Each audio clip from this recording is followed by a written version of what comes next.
안녕하십니까. 뉴스데스크 강원입니다. 2018 겨울올림픽을 친환경올림픽으로 치르겠다는 정부 지원에 많은 운수회사들이 친환경 전기버스를 구입했습니다. 강릉의 한 운수회사도 2017년과 2018년 모두 18대의 전기버스를 사들였는데 현재 버스 상당수가 정상 운행하지 못하고 있습니다. 무슨 상황인지 김인성 기자가 취재했습니다. 지난 5월 강릉 도심을 달리던 시내버스가 엔진이 꺼지며 갑자기 멈춰섭니다. 기사가 놀라 회사로 급하게 전화를 하고 승객들도 놀란 마음에 내립니다. 5월에만 해도 이런 급작스런 멈춤 현상은 2번이나 있었고 취재를 진행하던 이달 4일과 9일에도 버스 멈춤 현상은 또 발생했습니다.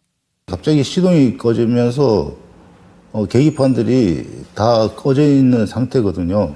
이렇게 달리다가 시동 꺼지는 경우가 자주 있었어요? 제가 차를 받고 나서 한 7번, 8번 정도 있었던 것 같습니다. 해당 운수회사를 찾아가 봤습니다. 동일 기종의 버스가 운행하지 않고 회사 마당에 방치돼 있습니다. 인근의 다른 영업소에도 전기버스가 그냥 서 있긴 마찬가지입니다. 모두 운수회사가 중국의 한 버스 제조사로부터 2017년과 2018년 사들인 전기버스입니다. 당시 구입한 18대 가운데 11대는 운행을 아예 멈춘 채 방치돼 있고 나머지 7대도 운행하는 도중 주행 중 시동 꺼짐 등의 고장이 발생해 불안한 상태입니다. 많은 사람들이 타고 있는 상황에서 시속 80km로 주행을 하고 있는 가운데 시동이 갑자기 꺼지면 핸들도 잠겨버려요. 그리고 브레이크도 말을 안 듣고. 후속 조치도 제때 이루어지지 않고 있습니다. 운수회사가 중국 업체에 수리 요청을 했지만 수리도 부품 수급도 원활하지 않았습니다.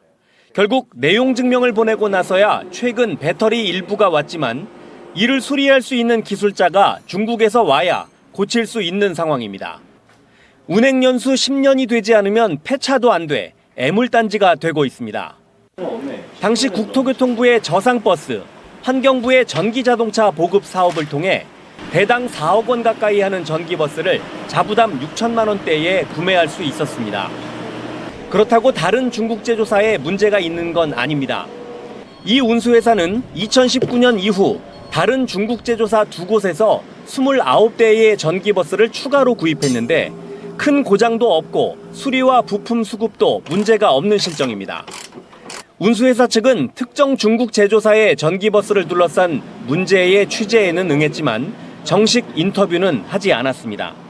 당시 전기버스가 출시 초기 단계였던 데다 기술력이 지금보단 현저히 떨어지다 보니 초기에 구입한 지역 운수회사에 적지 않은 피해를 주고 있습니다. MBC 뉴스 김인성입니다.